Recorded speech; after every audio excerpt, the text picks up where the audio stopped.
Grabando. Buenas noches, querido profesor, ¿cómo estás? Para mí realmente es un orgullo tenerte como invitado y quisiera aprovechar este momento tan grandioso de tenerte acá para que me hablaras sobre las civilizaciones y el gran aporte que hicieron a las matemáticas. Quisiera que nos dieras un gran recorrido por todas las civilizaciones. Como por ejemplo, quería preguntarte los primeros numerales escritos, dónde, cómo y cuándo se dieron. Buenas noches, Sandra. Para mí, muchas gracias. También es un orgullo haber sido invitado. Y pues imagínate, hasta donde se saben, los primeros numerales escritos fueron incisiones hechas en los huesos, como es el caso que se encontró en África, el hueso de chango, que data hace más de 20.000 años. Después, y miles de años después, ocurrió con el siguiente avance, la notación posicional de base 60. Eso fue de los babilonios, que es el sistema actual que nosotros, o que todos tenemos, que se nota en el reloj. 60 minutos, una hora, 60 segundos, un minuto. Originalmente también los registros de cantidades en las transacciones efectuadas se expresaban en cajas esféricas o cilíndricas de arcilla, donde introducían bolas, conos grandes y conos pequeños.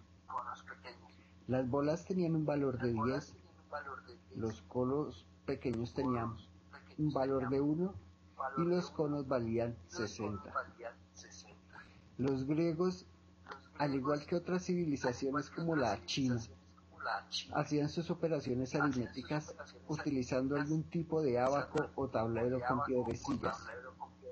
También en Grecia, como en muchas otras civilizaciones, utilizaron un sistema de alfabetización para las condiciones numéricas. Sí, eso es verdad, profesor. Como por ejemplo, me pareció en Roma, por ejemplo, también se utilizaban las letras alfabéticas para colocar los números, eran las representaciones de los símbolos alfabéticos también, ¿cierto, profesor? Sí, señora. Y me imagino que eso para hacer operaciones aritméticas debía ser totalmente como, no sé, hacer operaciones con letras, me imagino que eso les debería generar algún problema también. Sí, era un poco Y complicado. también quisiera que nos hablara sobre la civilización india. Por ejemplo, generalmente se suele caracterizar a la matemática hindú como intuitiva, en contraste severo con el racionalismo griego. En el siglo XXI, realmente hasta ahora apenas se está reescribiendo la historia. Sale a la luz toda la magnificencia de la India después de haber sido colonia y no habérsele dado el reconocimiento de verdad a su grandeza y gran aporte a la matemática que tuvo.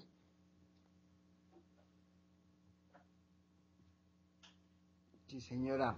Mira, también la idea de expresar con símbolos de 10 dígitos sucedió en la India. Este sistema, cada número tiene un valor de 0 a 9, un valor que depende de la posición que se encuentre en un número mayor que 9. Hoy en día esto parece una simpleza, pero se facilitó para poder hacer cálculos, muchos cálculos, de acuerdo a la posición en que este número toma un valor correspondiente. Sí, eso sí es verdad. Sí, querido profesor, en lo que tú me habías comentado que la propagación de este sistema hay que agradecérselo a los árabes que lo introdujeron en Europa en el tiempo que se extendían los dominios. Yo me he informado que todas las religiones de la India, el universo nació de la nada, ellos piensan que el universo nació de la nada. Y en esta parte del mundo la nada es un objetivo máximo de la humanidad. La utilización del cero se enseña en todas las escuelas del mundo hasta hoy en día. Y realmente sí Sí, nos parece ahorita sí, una simpleza, pero es un gran aporte que hicieron a la matemática realmente. sí, Sandra. Y de todas formas, mira, de todas formas, una de esas primeras pruebas de utilización del sistema decimal se encontró en la parte de Occidente, en un manuscrito español en el año 992. Mira, de todas formas, eh, por primera vez en la historia, también el cálculo con números negativos y el cero se va a dar también en la India. ¿Cómo te parece? El uso del cero como como el sistema posicional fue el final del proceso numérico que tenemos ahorita en la actualidad. Por lo menos también la primera aparición del cero sucedió en el año 876 después de Cristo.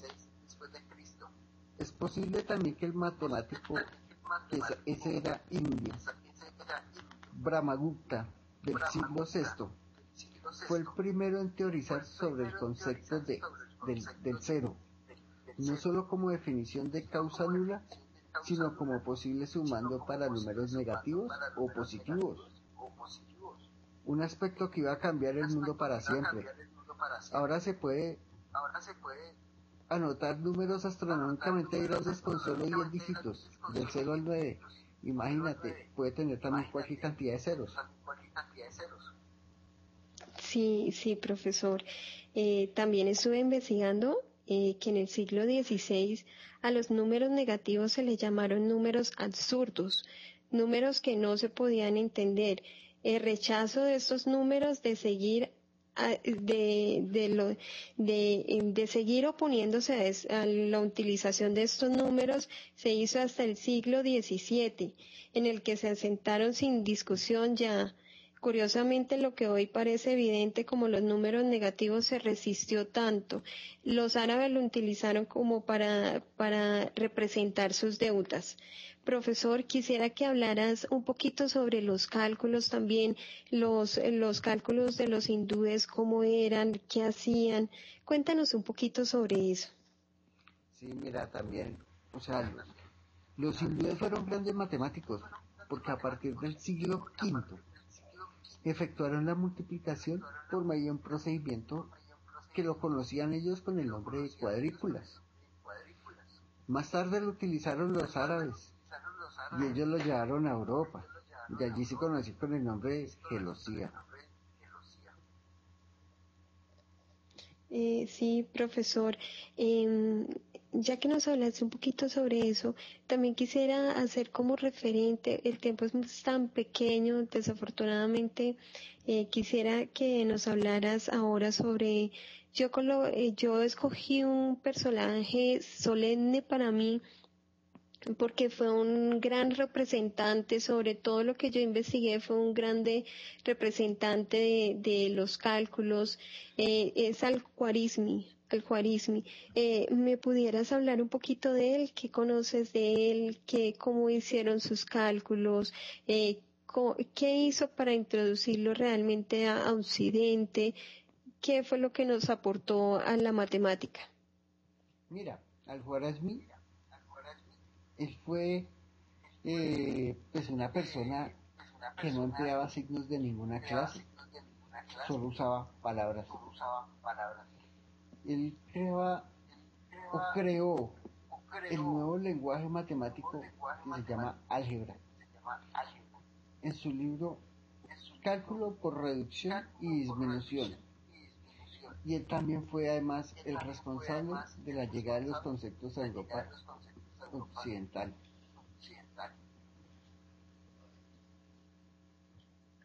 Sin duda, realmente no me queda duda de que los hindúes fueron los grandes calculadores de la historia. Definitivamente fueron personas grandiosas que aportaron cosas, mejor dicho, que las tenemos hoy en día y todavía las utilizamos. Gracias a ellos conocemos todo lo que ahorita conocemos, gracias a sus grandes aportes, y ha sido de gran reconocimiento para nosotros, generarle el reconocimiento, al menos aportar un poquito sobre esta historia. Realmente muchas gracias, profesor, y sin duda ellos hicieron grandes aportes que los utilizamos hoy en día. Muchas gracias, querido profesor, por haberme aceptado la invitación. Realmente para mí es un orgullo haber estado contigo y que nos hubieras contado sobre estas grandiosas civilizaciones, aunque fue muy corto el tiempo, pero de verdad fue de gran aporte para nosotros. Muchas gracias. De nada, Sandra. De todas formas, pues ojalá, pues todas aquellas, pues no fue muy extenso, pues como tú dijiste, por el tiempo, pero ojalá te haya servido al menos un poco de estas cortas explicaciones o algo así. Pues ojalá te haya servido de algo. Y gracias a ti, Sí. Sandra. No, a ti, querido profesor, muchas gracias, feliz noche y que descanses. Muchas gracias. Sandra, lo mismo.